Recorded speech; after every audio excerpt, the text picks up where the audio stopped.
Hello everyone, and this is the Market Weekly Update from FNG.com. I am Ton Kitty. Now let's take a look at the gold prices. Gold prices have adjusted and recovered according to our perspective from last week, where gold prices dropped to the weekly support level. This may provide an opportunity for gold prices to rebound and test the upper resistance, which is currently at the range of 2650 to 2658. If gold prices cannot break through this resistance level, they may have the potential to turn bearish again, similar to the short term, where the support is around 2550 to 2563. What is about to happen this week? I would like all investors to keep an eye on market news. The GDP figures for the third quarter of the US will be announced. From the data in the chart, we can see that the US GDP, when compared quarter on quarter, has a relatively stable or slightly declining rate. The likelihood of GDP growth exceeding 4% or 5% for the US this year or by the end of this year is quite low. Therefore, this will directly impact the stock market, especially the Nasdaq, which has high growth expectations. Next, we would like you to look at some data.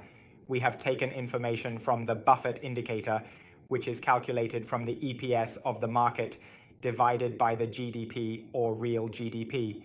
Currently, the Buffett indicator indicates that the US stock market is in a significantly overvalued zone at 200%.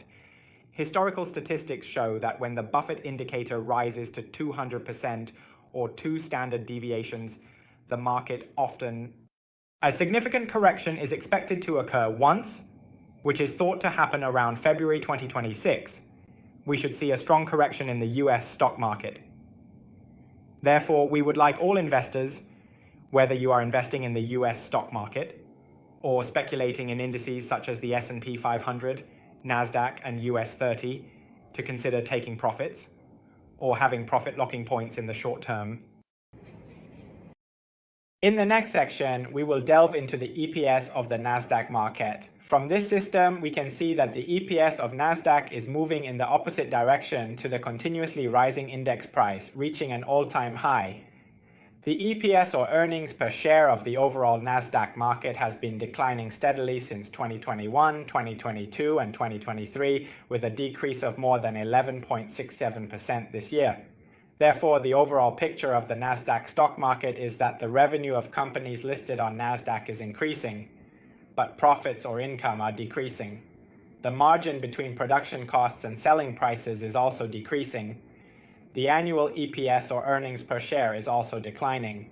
Thus, the situation of the Nasdaq's high prices compared to the fundamentals that drive the market up shows that the valuation is quite tight.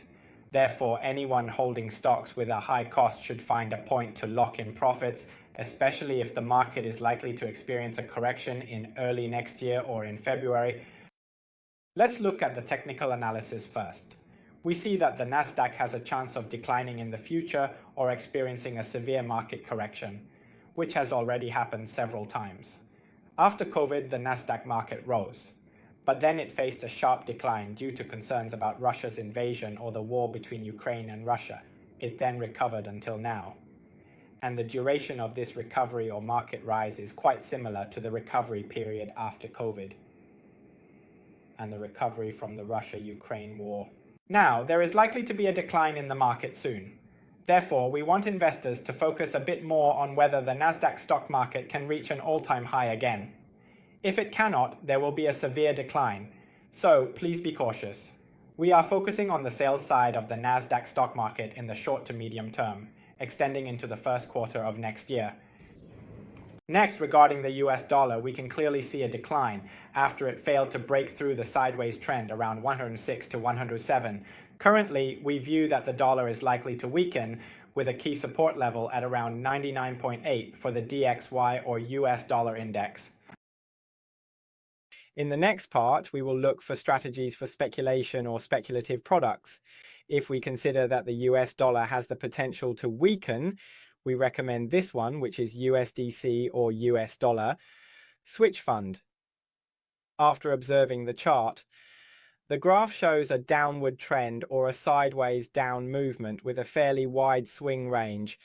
Currently, the US switch fund has risen, so we focus on the sell side in this downtrend channel, with a price target expected to drop to 0.82500. This will be the profit-taking point for the sell side. If it rises above 0.885, there will be a chance of a reversal for the US dollar switch fund, which we will use as a stop loss point. In the final part regarding the direction of WTI crude oil prices, we still see the medium to long-term direction as super bullish or upward. The support will be in the range of 66 to $67 per barrel. That's correct. $66 to $67 per barrel, and we expect the resistance above during the full rise of the commodity, which is oil this round. The hard commodity tends to rise sharply, and its cycles can be quite intense as well. The upper resistance will be around 110 to 120 US dollars per barrel. And this is the weekly market update by FINJ with me, Ton Kitty. I wish investors good luck in their investments. Speculation for everyone all the way until next year. Happy New Year. Goodbye.